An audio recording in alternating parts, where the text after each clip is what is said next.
Uno de los conceptos centrales dentro de la cultura woke y de estudios de género es el de opresión. Todos hemos escuchado, leído o visto a grupos y personas hablar de cómo el sistema les oprime de distintas formas. Pero ¿y cómo entender esta idea de opresión? ¿En qué consiste? ¿Cómo nace? ¿Sabías que esta idea, hoy en boga gracias a la teoría de la interseccionalidad y al activismo woke, tiene su origen en la articulación de la teoría psicoanalítica de Sigmund Freud y el materialismo histórico de Karl Marx? En el video de hoy, queremos que nos sigas en la búsqueda de esta y otras respuestas, en compañía de Joseph Heath y Andrew Potter. ¿Nos acompañas?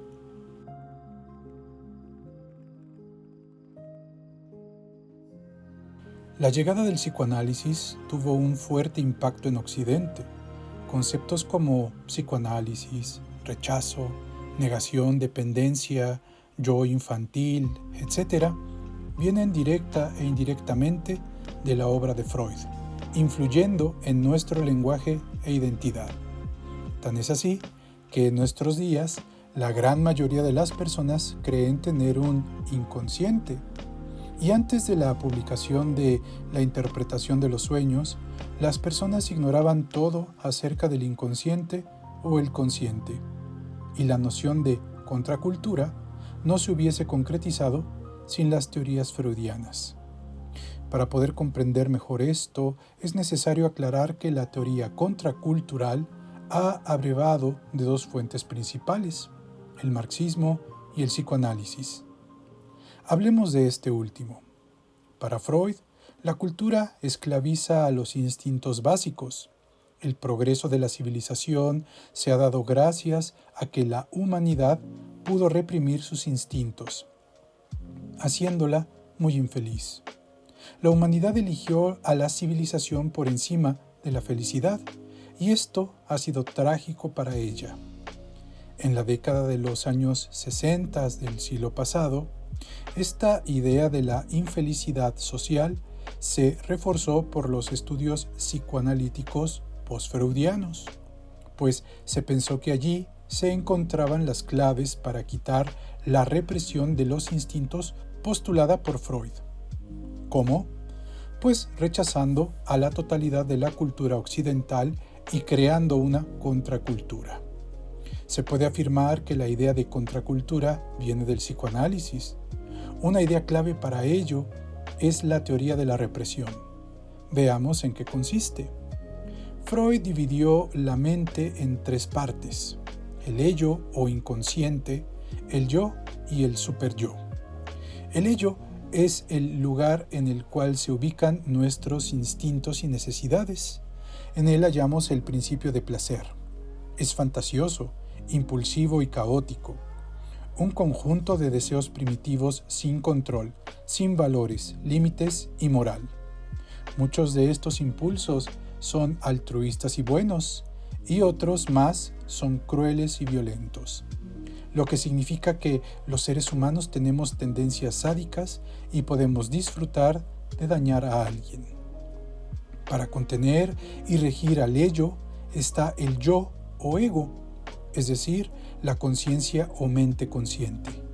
Su labor es hacer que el ello sea realista en sus deseos, que acepte el placer pospuesto en vez del inmediato, el trabajo en lugar del juego y la seguridad en vez de lo espontáneo. El problema es que los seres humanos no somos muy racionales, por lo que el yo no tiene ni la fuerza ni los medios necesarios para controlar al ello cuando nuestras emociones se disparan y somos incapaces de racionalizarlas. La sociedad no puede controlar nuestros impulsos primarios. Somos individualistas y volubles porque así estamos programados genéticamente.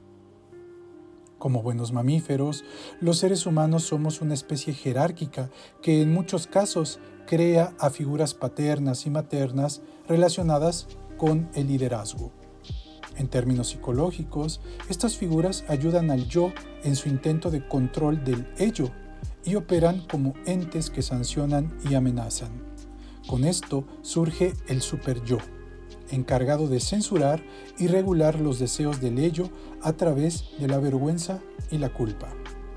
De la relación entre el super-yo y el ello se crea una personalidad del tipo anal. Los niños disfrutan de defecar. El ello es escatológico y todas las funciones corporales le provocan placer. Si la persona quiere ser funcional socialmente, debe aprender a controlar sus impulsos. Es por esto que los adultos enseñan a los niños a controlar sus impulsos mediante reglas, normas e higiene personal. El super-yo infantil se desarrolla a medida que se interiorizan las reglas de los adultos, que relacionan a la vergüenza y a la culpa con ciertas funciones corporales y que le dan al niño el autocontrol necesario para reprimir el deseo de eliminar instantáneamente sus desechos, o sea, a controlar sus esfínteres. La personalidad anal puede producir un trastorno cuando se le impone al niño el aprendizaje de la higiene corporal y las reglas con mucha dureza. Esto conllevará a que desarrolle una actitud de censura respecto a todas sus funciones corporales, convirtiéndolos en un adulto reprimido, incapaz de disfrutar de ningún placer corporal, incluido el sexo, en lugar de sancionar solo la satisfacción anal. Puesto que el super-yo no puede resolver los conflictos instintivos, estos quedan latentes en el inconsciente del individuo. Las mentes de los adultos mantienen intactos sus deseos primarios. Solo han aprendido a controlarlos mediante la represión y la sublimación. Por represión, Freud entiende el mecanismo por el cual el super-yo le impide al ello satisfacer un deseo concreto. La persona interioriza tal insatisfacción y se frustra, creando ansiedad e infelicidad. La sublimación es la alternativa que se le da al ello para sustituir sus impulsos con opciones socialmente aceptadas o placeres sustitutos que terminen sublimándolos. Por ejemplo, en lugar de desvivir a nuestro padre, podemos retarle en algún juego y ganarle. Y en vez de acostarnos con nuestra madre, nos casamos con una mujer que se le parezca. Así, la mente humana, obligada por las reglas sociales, es como una olla express, y la sublimación es la válvula que impide que la olla explote. La neurosis aparece cuando las personas luchan por autocontrolarse, y para ello realizan procesos poco habituales, cuyo resultado es que no pueden tolerar la frustración social acumulada debida a los ideales culturales. Si esto le pasa a las personas, también le ocurre a las sociedades. Pese a los avances de la psicología y psiquiatría modernas, muchas ideas del psicoanálisis persisten y no falta quien afirme que Freud estaba en lo correcto respecto a su teoría de la represión y que ésta explica mucho a nivel social. Freud pensaba que las personas, cuando llegan a un tope máximo de frustración, su super-yo pierde el control. El ello se expresa entonces de forma intempestiva, violenta y caótica, al sentir placer expresando todas esas emociones reprimidas. Este mismo mecanismo opera en el humor. Cuando contamos o escuchamos un chiste que nos parece gracioso, la conciencia y el super-yo se relajan y sentimos un placer relacionado a la ruptura de un tabú, justo antes de que la conciencia de nuevo nos reprima. El chiste engaña a la conciencia y permite que los impulsos y emociones reprimidas escapen de la censura, haciendo que experimentemos placer. La comedia, el stand-up, no es sino la posibilidad de permitir que al super-yo se le escapen ideas. Por eso el humor, la comedia y el stand-up tienen un ritmo, un tiempo, y tocan temas tabú, centrándose en la frustración derivada de la vida cotidiana. Sabemos muy bien que los niños pueden llegar a ser muy crueles en sus burlas y humor, y los adultos no somos distintos. La socialización no elimina la crueldad. Si los impulsos no estuviesen latentes en el inconsciente, ¿por qué nos reímos con los chistes crueles? Esto también explica por qué, enseguida de que se ha contado algún chiste políticamente incorrecto o que ha tocado algún tema socialmente sensible, la sociedad, vía las redes sociales, activa su superyo mediante un puritanismo moral punitivo. Freud entiende como equiparables al autocontrol individual y al control represivo social, pues ambos limitan a la libertad. Estamos bajo el dominio del padre, o lo interiorizamos y dejamos que la censura, la disciplina y el castigo del superyo gobiernen nuestras vidas, haciéndonos infelices. Y si bien la idea de que la sociedad mutila nuestra libertad es muy antigua, el psicoanálisis le agrega el elemento original de que nuestros deseos primitivos nunca desaparecen, sino que solo se reprimen. Y cuando se acumulan, lo hacen también las frustraciones y la infelicidad.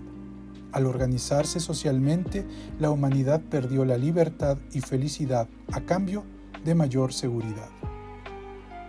La sociedad tiene una naturaleza represiva que se niega a cambiar y que es maquillada por el cada vez menos autoritario papel de las instituciones sociales. El que nuestras sociedades actuales sean más tolerantes y pacíficas no significa que sean menos represivas. La violencia no ha desaparecido, se ha interiorizado. Y el hombre posmoderno tiene tan interiorizada la culpa y la represión que basta la simple amenaza de cárcel para disuadir a la mayoría de las personas de cometer un acto ilícito. Muy acorde a las ideas de Norbert Elias, la historia de la civilización es la de la interiorización del carácter represivo de la sociedad. Entre más compleja es, los individuos requieren de más autocontrol y una renuncia a sus deseos instintivos básicos. Y es por esto que somos una sociedad apática y que se queja de todo, porque no somos felices. Y el hecho de tener un mejor nivel de vida que en el pasado no importa, porque la infelicidad viene del interior. Los placeres externos, materiales y sensibles no bastan para satisfacer nuestros instintos primarios, los cuales la sociedad nos pide reprimir y renunciar.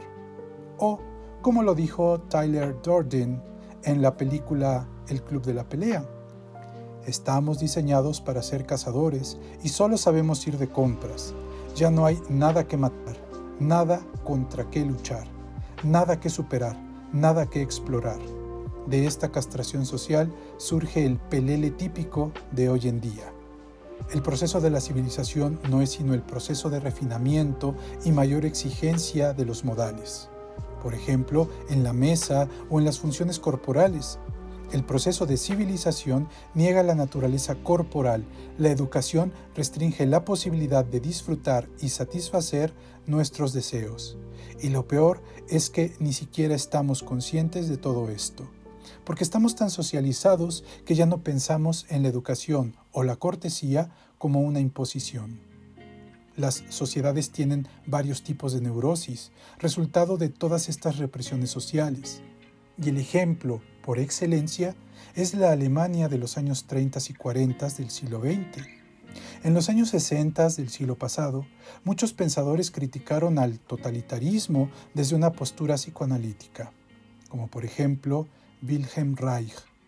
Algunos miembros de la Escuela de Frankfurt buscaron crear una teoría de la personalidad autoritaria para explicar así el origen psicológico del fascismo.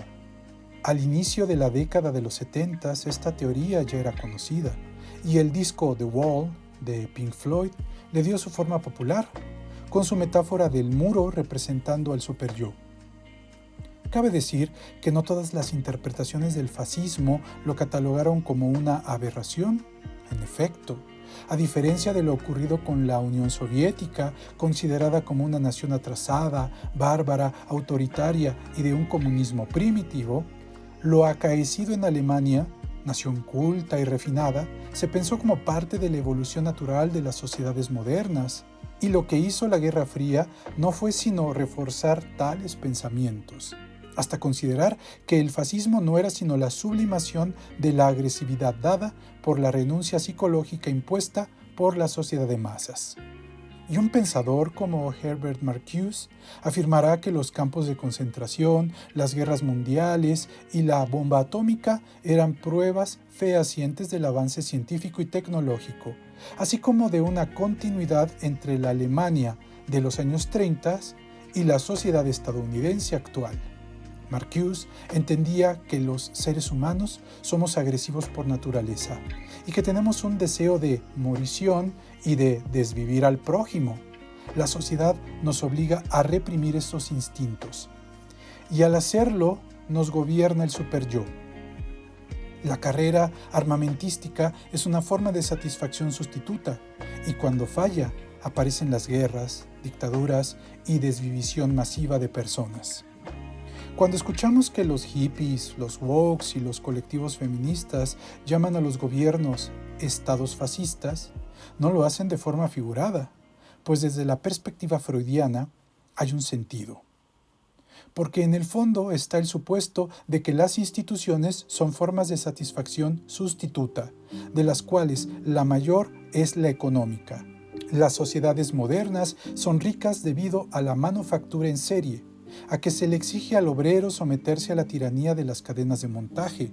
La producción mecánica exige una mecanización del cuerpo humano, que implica la represión del deseo sexual. El capitalismo pide la antierotización del trabajo, y con ello a un montón de obreros alienados de su naturaleza sexual básica, tal y como lo pensó Antonio Gramsci. La mejor forma que las sociedades tienen de regular el deseo sexual es mediante la sublimación represiva, que transforma tal deseo en una avidez por mercancías de consumo. Así se entiende el por qué nuestras sociedades permiten la liberación sexual y la relacionan con el consumo de mercancías. Para la contracultura, el viejo antagonismo de los años 60 sigue estando vigente bajo nombres distintos. Seguimos en la lógica de hippies contrafascistas. El mundo se divide en dos bandos: los rebeldes contraculturales, buenos, inconformes y estetas, que no importa si envejecen, pues estos inadaptados mantienen su rebeldía juvenil al no comprometerse, tener una ética relajada y disfrutar de su libertad. Y los fascistas, malos, neuróticos, reprimidos sexualmente, obsesionados con las opiniones ajenas, aficionados de las armas, adoradores del orden y la disciplina. En los malos se puede apreciar claramente la relación que existe entre su estilo de vida urbano, su consumismo y su represión sexual, que los hace conformistas, neuróticos, superficiales, perdedores y fóbicos. Pero ¿y qué hay del marxismo? Bueno, para Marx lo criticable del capitalismo era que los obreros fuesen pobres siendo quienes producen la riqueza. En tanto los burgueses se apropian y usufructúan ese trabajo. Marx denunció la explotación dada por las instituciones económicas que derivaron en la propiedad privada. Para él, la solución era eliminar o reformar estas instituciones, quitando la propiedad privada y estableciendo la propiedad común de los medios de producción. La teoría contracultural, que en nuestros días se expresa bajo la forma del wokismo y el feminismo hegemónico, es tan amplia que es muy difícil entender qué es exactamente lo que quieren cambiar o arreglar. Para estos movimientos, la libertad está coartada por las instituciones y por ello hay que rebelarse en contra de la cultura en general. No basta con la revolución política, porque a la larga terminó siendo un semillero de promotores. Hay que hacer la revolución cultural mejorando a la totalidad de la sociedad, imaginando a una sociedad sin instituciones, leyes ni normas, sin un arquetipo de sociedad libre, y cambiando por completo nuestra conciencia gracias a la deconstrucción. Otra forma de hacer la revolución cultural era idealizando a la rebeldía y a la resistencia en sí mismas.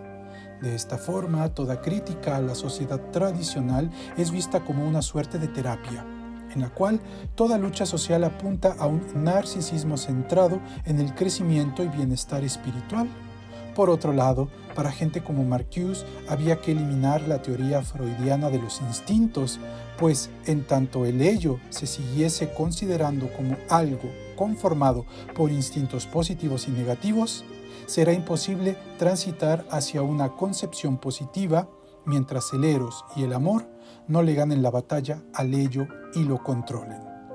Dicho de otra forma, el amor basta para conquistarlo todo, incluida la erradicación de todo instinto agresivo y de destrucción. Si esto ocurre, ya no hay razón alguna para reprimir al superyo mediante el control social. Seríamos libres en un gobierno de amor. Es fácil entender lo absurdo de estas ideas que presuponen que todos somos santos, y viendo la historia del cristianismo. La solución la da Marcuse, mezclando a Marx con Freud. Para él, la historia humana es la constante renuncia de los instintos, dada por la escasez material o maldición de Adán, la obligación de ganarnos la vida con el sudor de la frente, lo cual hace de la sociedad una opresora. La automatización industrial sería la solución, menciona Marcuse, al inaugurar una etapa de post-escasez, donde las máquinas harán el trabajo humano, y ello nos liberará para así dedicarnos al juego, a amar, reír y crear, eliminando todo conflicto de clases, y al superyo represor. El trabajo se convertirá en arte. La sociedad no obligará a nadie a conformarse con un modelo único de existencia, y desaparecerán las leyes que nos gobiernan. Para el marxismo, es el clasismo capitalista lo que impide la llegada de la utopía, en tanto incentiva las relaciones de clase que esclavizan. Y puesto que los burgueses no generan ni empleos ni riqueza, la solución es nacionalizar los medios y modos de producción y dárselos al proletario, para que sean ellos quienes se beneficien del usufructo de la producción. A esta preocupación se le unió la inquietud freudiana de la represión social, y de esta síntesis nació el concepto de opresión. ¿Cómo entender la idea de opresión? Bueno, un sector oprimido es como una clase social que mantiene una relación de poder asimétrica con otros sectores. Pero, a diferencia de la clase social, el sector oprimido no ejerce su relación de poder mediante los mecanismos institucionalmente creados para tal fin, sino que lo hace mediante una forma de dominio psicológico. Los miembros de un grupo oprimido lo están por pertenecer a un grupo sometido. Y los oprimidos son básicamente las mujeres, los negros, los indígenas y los homosexuales. Se crea así una política de la opresión que sitúa el origen del problema en el campo de lo psicológico, similar a la política de la explotación, que ubica el problema en el ámbito de lo social. Esto explica por qué a la política de la opresión le interesa cambiar la mentalidad de la clase oprimida, mediante el pensamiento woke, la deconstrucción y el feminismo interseccional, de forma muy parecida a lo que hace la autoayuda y la superación personal. Esta forma de pensar tuvo desde sus orígenes una enorme difusión que culminó, como ya vimos, en el wokismo y el feminismo hegemónico actuales. Para pensadores como Charles Reich, la revolución tiene un carácter cultural, pues es esta la que controla la economía y a la política. Si se cambia la cultura, se cambia al sistema. La sociedad es el resultado de una serie de dependencias jerárquicas entre instituciones, cultura y psicología individual, los dos últimos condicionando al primero. Si queremos cambiar a la economía, hay que cambiar a la cultura. Si queremos cambiar a la cultura, debemos cambiar la mentalidad de la gente. De esto derivan dos consecuencias: que la política cultural es más importante que la política tradicional de justicia distributiva, lo que derivó en la idea de que todo acto tiene consecuencias políticas, y que cambiar la mentalidad es más importante que cambiar a la cultura, a la economía y a la política. Prueba de ello es la obsesión actual por el cultivo esotérico y New Age de la conciencia individual mediante la autoayuda, la superación personal, el horóscopo o el consumo de sustancias ilegales, que no es sino la prolongación de las viejas ideas hippies centradas en la cultura de las sustancias, en la cual había una convicción de que los problemas sociales y geopolíticos se arreglarían fumando cannabis e ingiriendo LSD, creando un mundo de amor, paz y comprensión. Esta idea de que consumir sustancias es un acto revolucionario nos recuerda mucho a los slogans woke y feministas sobre la maternidad, el alcohol, el ocio, el twerking, las labores del hogar o los mercaditos solidarios, entre comillas, que se dan en muchas universidades, donde prácticamente cualquier actividad imaginable puede llegar a ser revolucionaria, entre comillas. Hay detrás de esto una lógica. Si los adultos, para soportar su tediosa y conformista vida, se adormecen y atontan con el alcohol, que es legal, el uso de cannabis y otras sustancias ayuda a liberar la mente. Por eso el sistema prohíbe su consumo, porque estimulan la inconformidad y se muestran como una amenaza para el orden establecido. Pero, además, a esta represión, está la cooperación con el sistema en la figura de las grandes compañías farmacéuticas, que venden drogas legales sin la esencia subversiva de la apertura mental. No hay que ser un genio para ver que detrás de estas ideas hay una enorme ignorancia sobre el efecto de las sustancias en el organismo humano. Y esto lo ha pagado caro el movimiento contracultural, que ha padecido desde sus inicios una ansiedad crónica. La lógica que hace que la política descanse en la cultura y la injusticia social en la represión conformista deviene en que cualquier acto contrario a las reglas sociales sea visto como algo radical, a diferencia de la política tradicional, que es aburrida, complicada, que requiere de muchas personas, esfuerzo, trabajo, debates y acuerdos. La política cultural es más atractiva.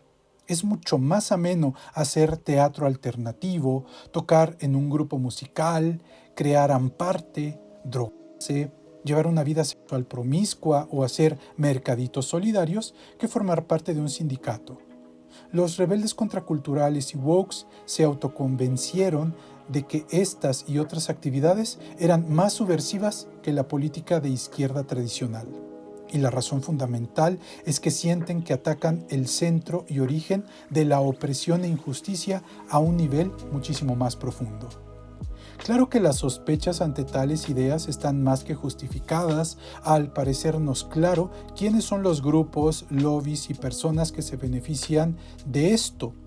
Los rebeldes contraculturales y wokes siempre se han autoconvencido de que sus actos de resistencia cultural tienen grandes connotaciones políticas. Y para reforzar estas ideas están los estereotipos culturales de los rebeldes disidentes anti y contrasistema, del tipo Che Guevara, cuyo eje es la defensa de la libertad, representada por los valores contraculturales y el ataque a lo que consideran es la violencia natural del sistema, manifiesta mediante la opresión. Pues dicho sistema no tolera la idea de que exista gente que disfrute y experimente el placer, huyendo del conformismo rutinario, y por ello la castiga de cualquier forma posible. El cine ha podido plasmar muy bien estos elementos de defensa de los derechos civiles y lucha antifascista mediante la diversión, que es el acto más transgresor de todos. Este es el tópico redundante de la cultura popular contemporánea, desde el baile final en Footloose, el rave en Matrix Reloaded, sin olvidar, por supuesto, a The Beastie Boys y su canción de protesta, entre comillas. You gotta fight for your right to party. Pero, ¿y tú qué piensas? No olvides dejarnos tu opinión en la caja de comentarios. Si este video ha sido de tu agrado, no olvides darle like, suscribirte y activar la campanita de notificaciones. Saludos y hasta el próximo video.